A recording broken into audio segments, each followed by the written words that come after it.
Poznate kakšnega menedžerja, ki je super človek? Mislim, nadčlovek, ki ima tako se sleče in leti in rešuje vse probleme. Dostikrat se pričakuje, da so menedžerji super ljudje, nadpovprečni ljudje. Menedžerke absolutno. In se malokrat govori o ranljivosti, njihovi ranljivosti. Tudi sami ne marajo tega vprašanja. Mi samo vemo, da če šefa razjeziš in ko je zvera ranjena, je zelo neugodna situacija. Zate in pa še za koga okrog. Ampak, pojdimo od začetka. Na razgovoru za delo te dostikrat vprašajo, kaj pa je vaša slabost. In zdaj seveda napačni odgovori so, da se hitro razburim, napačni odgovori so, da nobenemu ne zaupam, napačni odgovori so, da težko sprejmem druga mišljenja in tako naprej. Kaj so pa dobri odgovori? Sem rahlo introvertiran, ampak se ukvarjam s tem, imam coacha, berem knjige in tako naprej. Nazadnje sem prebral knjigo, ki mi je dala nek verodostojen podatek. To so pa dobri odgovori. Seveda, tako kot se vse stvari danes na svetu naštudirajo, se tudi to naštudira.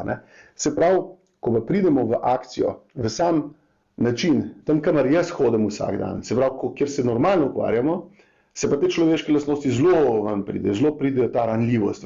Menedžerji ne marajo slišati besedo ranljivost, ampak ker menedžer je človek, ima čustva, je pravzaprav tudi ranljiv. Ampak jaz jim rečem, kaj so vaši strahovi? In zdaj seveda tisti res ego trip, jaz se nobenega nič se ne bojim, se nič ne pomaga, ampak strahovi v tem smislu, če se imaš s kom za pogovoriti o tem, je najboljši korak. Zato, ker človek človeku lahko pomaga in človek v podjetju, v timu je fajn, da so ljudmi skupaj prideš do uspeha in tudi se z njimi uspeha veseliš. Zelo pogosto je potem, da ta isti ego zelo rad reče, jaz sem to pripeljal, jaz sem vse to rešil, kar je mogoče na kratek rok za njega fajn, na dolgi rok pa verjetno za nobenega preveč fajn. V glavnem, tale video sem namenil tistim menedžerjem, ki skrivate svoje čustva oziroma ne smete svoje čustva pokazati zaradi svojih nekih vrednot ali ciljev ali karkoli že.